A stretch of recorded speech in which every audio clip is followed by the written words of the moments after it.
Hello everyone, this is Aiman Sheikh. আজকের ভিডিওটা হইতেছে যারা নাকি রিসেন্টলি এসএসসি পরীক্ষায় পাস করছে তাদের জন্য। কারণ কিছুদিন পরেই তাদের ভর্তির জন্য আবেদন শুরু হয়ে যাবে। সো এই জায়গায় পোলাপান প্রচুর পরিমাণে ভুল করে কিভাবে আবেদন করতে হবে বা কোন কলেজে আবেদন করলে সে চান্স পাবে এগুলো তারা বোঝে না। যার কারণে তারা মন মতো কলেজে পড়ালেখা করতে পারে না। তাদের নিজের এলাকা থেকে তারা অনেক দূরে গিয়ে সে সকল কলেজে চান্স পায়। সো এই ভিডিওটা যদি মনোযোগ সহকারে দেখো তাহলে তোমরা মানে নিজের মন মতো কলেজে চান্স পাওয়ার তোমাদের সম্ভাবনা 80% থাকবে। সাপোজ ধরো আমি যেহেতু নারায়ণগঞ্জে থাকি তাহলে আমাদের নারায়ণগঞ্জের সবচেয়ে ফেমাস আর বিশ্ববিখ্যাত কলেজ হইতাছে সরকারি তুলারাম কলেজ নারায়ণগঞ্জ। এই কলেজে পোলাপাইন ভর্তি হওয়ার লইগা মনে হয় মানে অনেক আগ্রহ হয়ে থাকে।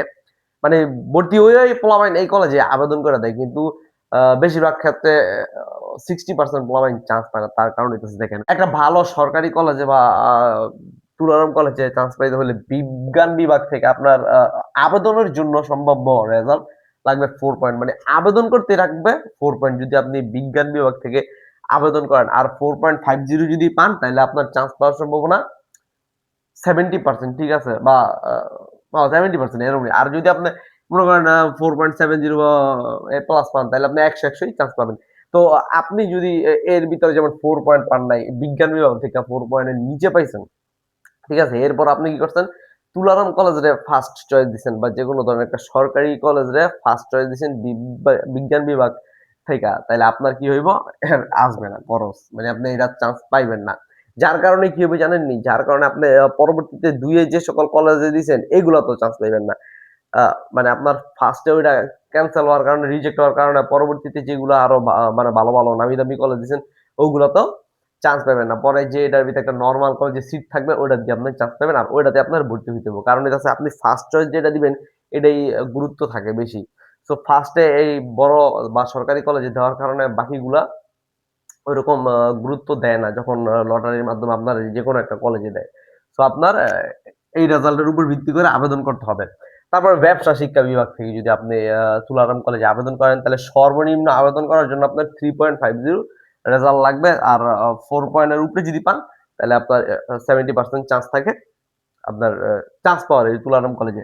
আর 4.30 বা 50 যদি পান তাহলে 100% চান্স থাকে। ঠিক আছে? তারপর মানবিক বিভাগ থেকে আপনার 3 পয়েন্ট সর্বনিম্ন আবেদন করতে লাগবে। ঠিক আছে? 3.50 এর উপরে পাইলে আপনি চান্স 70% পাই যাবেন। আর 3.80 বা তার উপরে পাইলে আপনি 100 চান্স পাইছেন। এর কমে যদি আপনারা মনে করেন আপনাদের রেজাল্ট থাকে তারপরে যদি আপনারা আবেদন করে দেন তুলারাম কলেজে তাহলে আপনাদের জীবনও আপনার চান্স আসবে না এই কলেজে। আর পরবর্তীতে আপনারা যে সকল কলেজগুলোতে দিবেন, ওই কলেজগুলোতে আপনাদের আ মানে সুযোগ দিবে না বেশিরভাগ সময়। তারপরে আপনি দেখেন না টালটু-ফালতু কলেজ আছে না কয়গুলা যেগুলোতে আপনাদের পড়তে মন চায় না। ওই সকল কলেজে গিয়ে আপনারা চান্স পাইবেন। সো আপনাদের কলেজ চুজ করতে হবে অনেকে ভাইব্বা চিন্তা আপনার রেজাল্টের উপরে ভিত্তি করে। ধরেন আপনার রেজাল্ট কম, ঠিক আছে? যেমন এখানে বিজ্ঞান বিভাগ থেকে লাগে সর্বনিম্ন 4 পয়েন্ট কিন্তু আপনার আছে 3.50, তাহলে আপনি একটা নন সরকারি কলেজ দেন বা যেই সকল কলেজে মানুষজন কম পড়ে সাপোজ আপনি সরকারি কলেজে পড়তে চাইতেছেন তাইলে যেমন আমাদের নারায়ণগঞ্জের মধ্যে আছে যেমন আমাদের নারায়ণগঞ্জ বন্দরের মধ্যে সরকারি একটা কলেজ হইছে সেটা হইতেছে হাজী ইব্রাহিম আলমচান স্কুল অ্যান্ড কলেজ, সেটা সরকারি। তো সেই জায়গাতে গ্রামে থাকার কারণে আপনি যদি কম পয়েন্ট পাইয়াও আপনি আবেদন করেন তাহলে আপনার ওই যে ওখানে চান্স পাওয়ার সম্ভাবনা বেশি।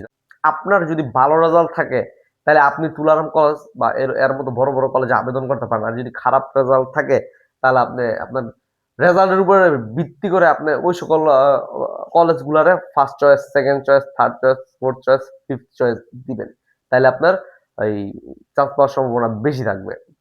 সো এই ভিডিওতে যদি তোমাদের কোনো কিছু বুঝতে অসুবিধা হয়ে থাকে বা আবেদন নেয়া কোনো আরো কিছু জিজ্ঞাসা করার থাকে তাহলে কমেন্ট করতে পারো। আরেকটা জিনিস আমাদের নারায়ণগঞ্জ বন্দরে যারা আছো তারা চাইলেই আমি যে স্কুলে জব করি সেই স্কুলে তোমরা ভর্তি করতে পারো। বিশেষ করে মেয়েরা, ছেলেরা পারবা না। সেটা হইতাছে Morgan girls school and college. যারা মেয়েরা আছো, মেয়ে বিশেষ করে মেয়ে যারা আছো বন্দর বা নারায়ণগঞ্জ সদরের মধ্যে যারা আছো আ তারা চাইলেই এই কলেজে আবেদন করতে পারো। যদি আবেদন করো তোমাদের রেজাল্ট যদি 4 পয়েন্টের উপরে হয় তাহলে তোমরা এখানে হাফ ফ্রি পাইবা বেতন। ঠিক আছে? আর যদি এ প্লাস থাকে তাইলে তোমাদের ফুল ফ্রি। ঠিক আছে? সো চাইলে তোমরা এই জায়গায় গিয়ে ভর্তি হতে পারো।